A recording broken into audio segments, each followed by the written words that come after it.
नमस्कार। आज का हमारा विषय है जीवित पदार्थ। दिनांक 7/5/2020 second year agriculture zoology lecture 4 जीवित पदार्थ।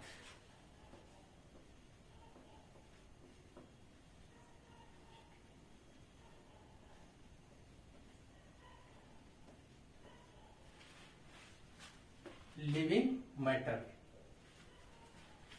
आप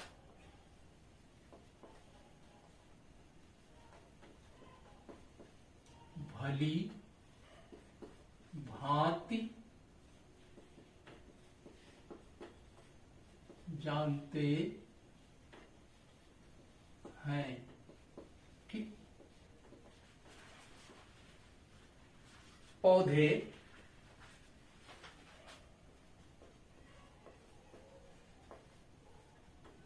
प्लांट और जंतु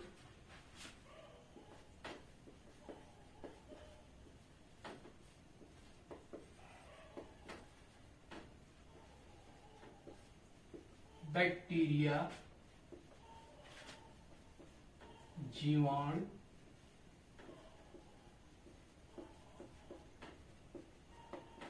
बैक्टीरिया, प्रोटोजोन्स,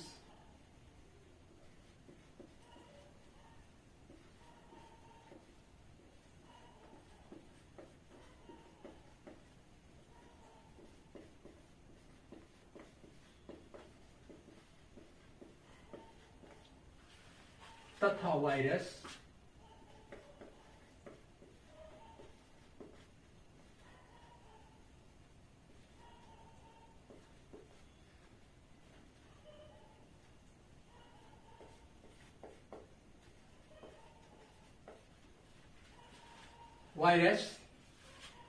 कवक,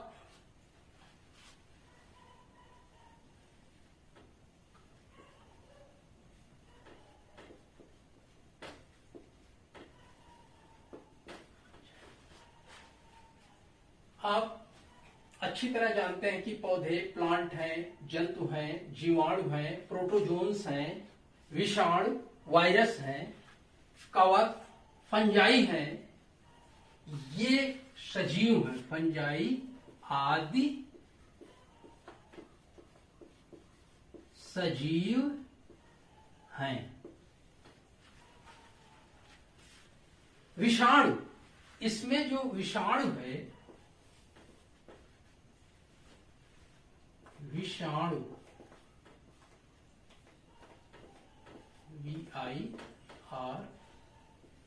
VIROUS, वायरस। विषाणु एक जीवनहीन लाइफलेस कण है। ये जीवित पोषक कोशिकाओं लिविंग होस्ट सेल के संपर्क में आने पर सक्रिय हो जाते हैं। विषाणु को सजीव, निर्जीव, लिविंग एंड नॉन लिविंग के बीच की कड़ी मानते हैं। इनकी जैविक क्रियाएं ही इनकी सजीवता का प्रमाण है। 6 मई 2020 तक विषाणु जनित इस महामारी पैंडेमिक ने दुनिया संसार वर्ल्ड में 37,23,969 लोग संक्रमित हैं और 2,57,000 लोग इस काल के गाल में समा चुके हैं। भारत में संक्रमितों की संख्या 49,400 और मृतकों की संख्या 1,693 हो गई है। विश्व में अमेरिका, यूएसए तथा भारत में इंडिया में बॉम्बे सर्वाधिक प्रभावित क्षेत्र हैं। यह वायरस की भयावहता को दर्शाता है। आगे अब हम पढ़ेंगे जीवन। और जीवन क्या है? जीवन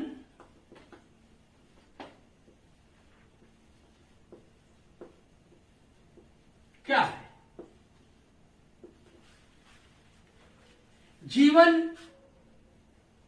क्या है? What is life?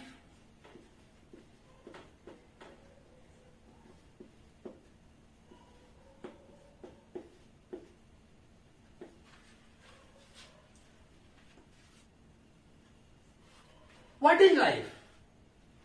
अगर हम लाइफ की बात करें तो लाइफ इज ए गिफ्ट।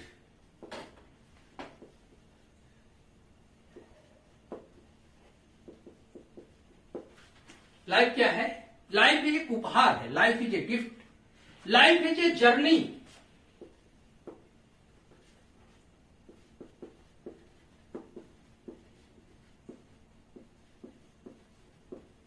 और क्या है life? Life is a race.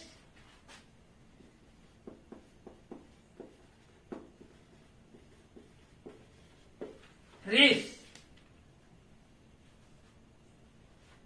और व्यवहारिक भाषा में अगर हम बात करें तो जीवन दो शब्दों से मिलकर बना है।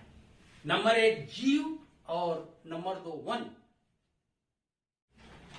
अगर एक बार हम फिर लाइफ की बात करते हैं तो लाइफ, व्हाट इज लाइफ? तो हमने कहा life is a gift, life is a journey, life is a race. और व्यवहारिक भाषा में बात करें तो जीवन दो शब्दों से मिलकर बना है। नंबर एक जी और नंबर दो वन। जी अर्थात जो जीवित है उसे जी से संबोधित किया जाता है, और वन संबोधन का अर्थ है यह सारा संसार, गांव, शहर, खेत, मैदान, जंगल, धरती, पानी, जहां तक जी जा सकता है, जी के लिए यह सारा संसार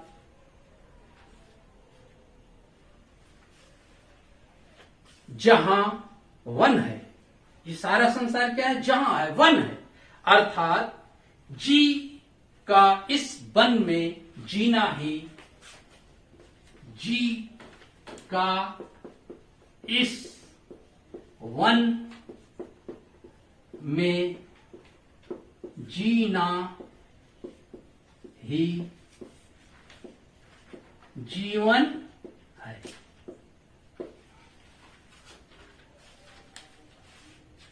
अब हम विज्ञान की बात करते हैं। विज्ञान की भाषा में जीवन क्या है?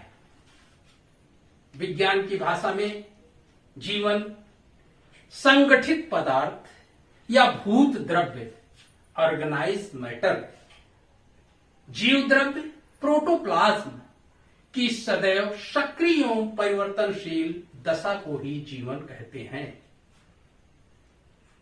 सजीव का शरीर कार्बोहाइड्रेट, प्रोटीन्स, वसा, विटामिन्स तथा न्यूक्लिक अम्ल आदि के विशेष अनुपात से मिलकर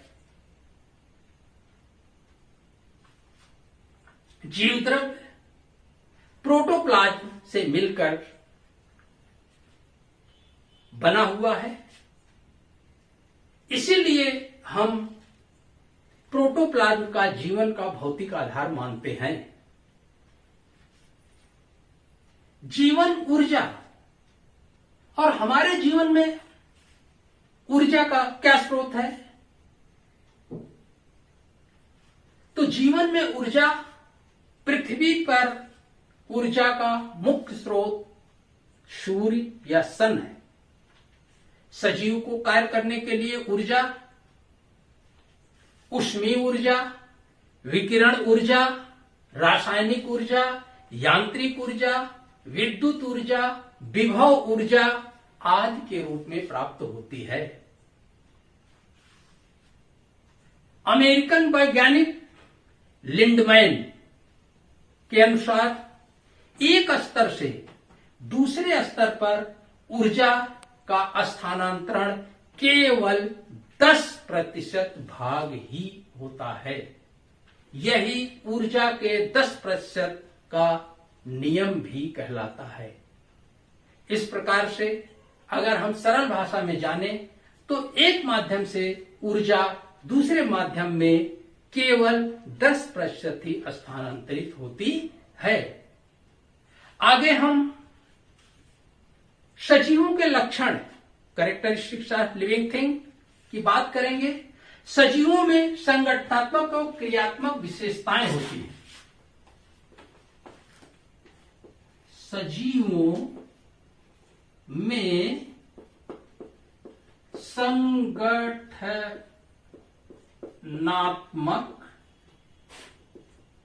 एवं क्रियात्मक विशेषताएं होती हैं।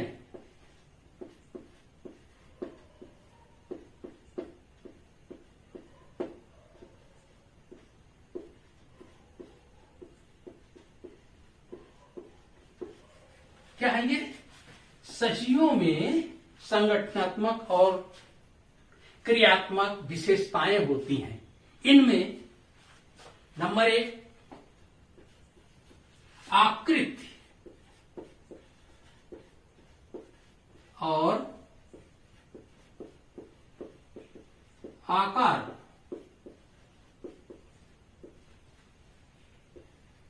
नंबर 2 रासायनिक संगठन।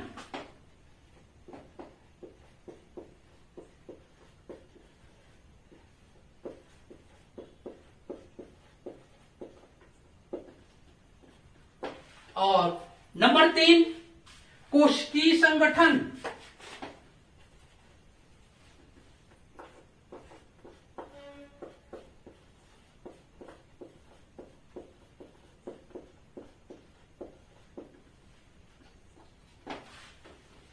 और नंबर 4 है उपापचय।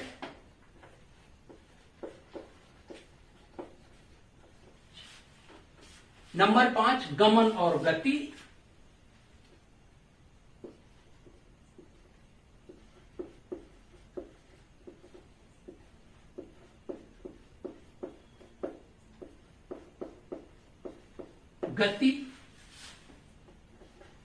नंबर 6 पोषण।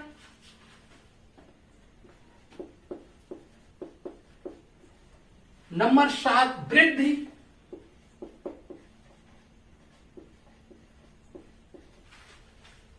और नंबर 8 श्वसन।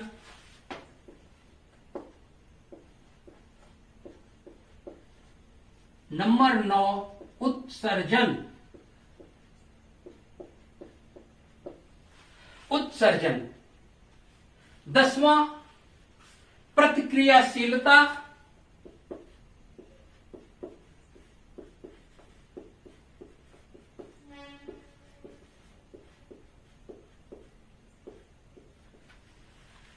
और 11 जो आपका है अनुकूलन।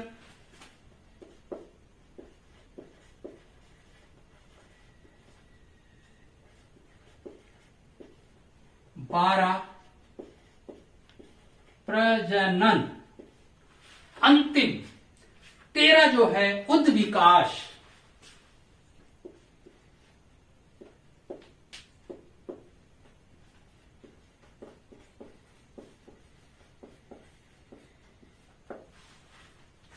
इस प्रकार से हमने क्या देखा कि सजीवों के जो संगठनात्मक क्रियात्मक विशेषताएं होती हैं वो 13 प्रकार की हैं।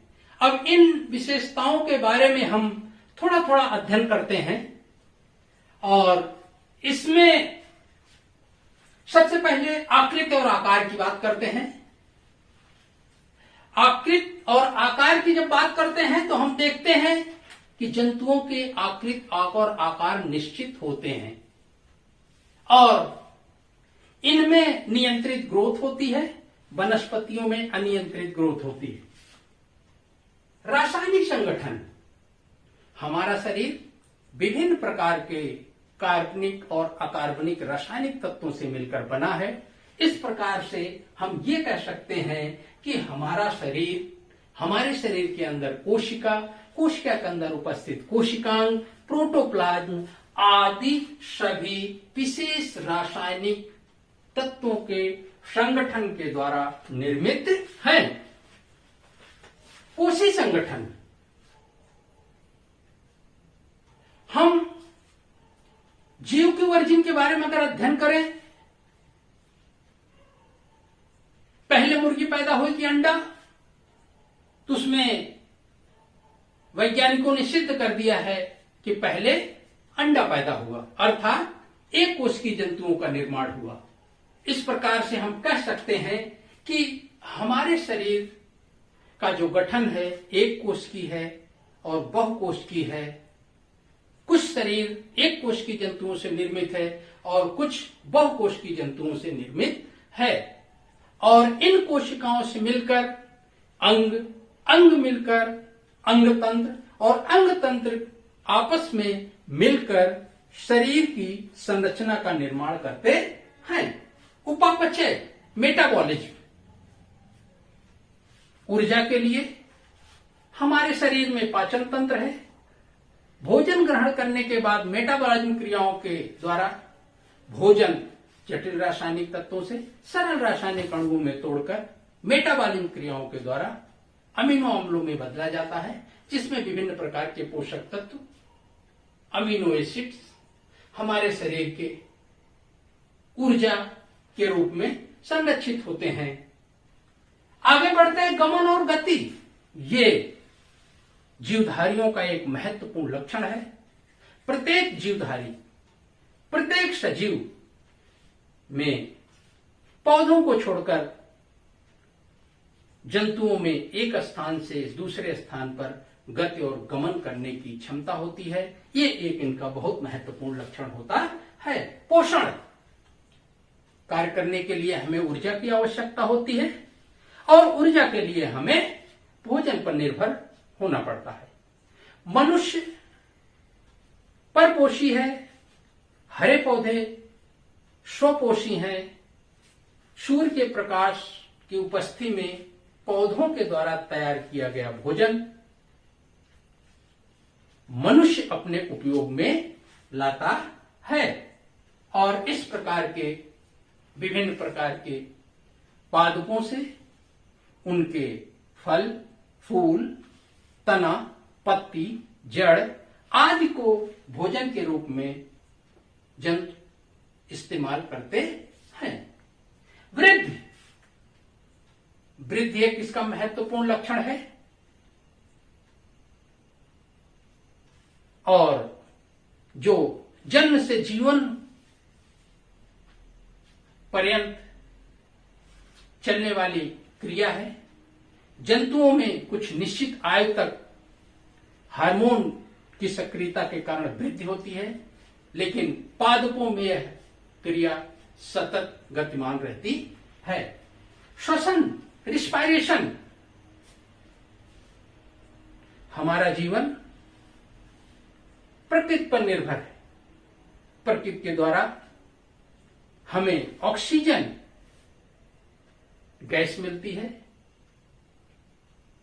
और श्वसन तंत्र के माध्यम से हम ऑक्सीजन को वातावरण से ग्रहण करते हैं और कार्बन डाइऑक्साइड को वातावरण में छोड़ते हैं, जिससे हमारे शरीर में ऊर्जा का निर्माण होता है। उत्सर्जन, मेटाबॉलिज्म की क्रियाओं के फलस्वरूप हमारे शरीर में विभिन्न प्रकार के ammonia, urea, uric acid, phosphate आदि उत्सर्जी पदार्थ बनते हैं, और शरीर के अंदर विद्यमान उत्सर्जी तंत्र इन उत्सर्जी पदार्थों को रक्त से, कोशिकाओं से पृथक करके शरीर से बाहर करने का कार्य करते हैं। क्रियाशीलता हमारे अंदर कार्य करने की क्षमता होती है। हम क्या हैं? क्रियाशील हैं, और निरंतर कुछ न कुछ करने की क्षमता हमारे अंदर होती है। और इस प्रकार से क्रियाशील होना भी जंतु का एक महत्वपूर्ण लक्षण होता है। अनुकूलन, एडाप्टेशन, देशकाल, वातावरणीय स्थितियां, भौगोलिक दशाएं आदि के प्रभाव से विभिन्न प्रकार की जंतु प्रजातियां, पादप प्रजातियां अपने अस्तित्व को बनाए रखने के लिए परिस्थितियों के अनुसार अपने अंदर बदलाव लाती हैं। उदाहरण स्वरूप मछली जल में रहने के लिए अनुकूलित है, उसके अंदर जल की ऑक्सीजन को ग्रहण करने के लिए गिल्स, गलफड़ों की संरचना पाई जाती है। उनका शरीर जल में तैरने के लिए नौकाकार होता है तथा पानी में तैरने और दिशा परिवर्तन के लिए विकसित पंख की संरचना अनुकूलन के उदाहरण की पुष्टि करता है। प्रजनन, जो जीव पैदा हुआ है उसकी मृत्यु निश्चित है और इस पृथ्वी ग्रह पर जीवन को, अस्तित्व को बनाए रखने के लिए जनन एक महत्वपूर्ण प्रक्रिया है और इसमें नर तथा मादा युग्मकों के संयुग्मन से जायगोट, शिशु, भ्रूण का निर्माण होता है और पीढ़ी दर पीढ़ी ये क्रिया अनवरत चलती रहती है, जिसके कारण पृथ्वी पर विभिन्न प्रकार की जीव प्रजातियों की, जंतु जातियों का अस्तित्व निरंतर बना हुआ है। उत्विकास, उत्विकास की बात करें कि आदि काल में, आदि वातावरण में रेप्टाइल्स युग था। पृथ्वी पर भीमकाय डायनासोर थे जो परिस्थितियों से लड़ने में अपने आप को अक्षम पाए, वो विलुप्त हो गए। जो जंतु वातावरणीय दशाओं, भौगोलिक परिस्थितियों आदि के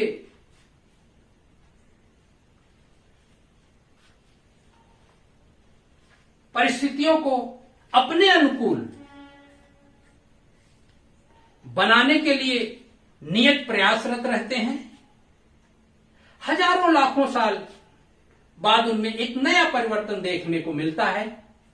बेहतर ढंग से समझने के लिए हम देखें अफ्रीका के जिराफ जो घोड़े गधे की तरह हुआ करते थे और जमीन से घास खाते थे, लेकिन परिस्थिति जन्य होने के कारण, सूखा पड़ जाने के कारण उन्हें पेड़ पत्तों की पत्तियों पर निर्भर होना पड़ा और लगातार प्रयास करने से उनकी लंबी गर्दन पैदा हो गई और आज लंबी गर्दन वाले जिराफ पैदा हो गए। इस प्रकार से हम देखते हैं कि वातावरण में निरंतर उत्विकास हो रहा है और इसका जो लक्षण है वो हजारों, लाखों, सैकड़ों वर्ष बाद हमको दिखाई देता है, जो उत्विकास की प्रामाणिकता को सिद्ध करता है। इस प्रकार से आज हमने जीवित पदार्थ, लिविंग मैटर, जीवित पदार्थ क्या है, सजीव क्या है, सजीव के लक्षण क्या हैं, इसके बारे में विस्तृत अध्ययन किया। आज यहीं समाप्त करते हैं। अगले अध्याय में फिर आपसे बात होगी। धन्यवाद।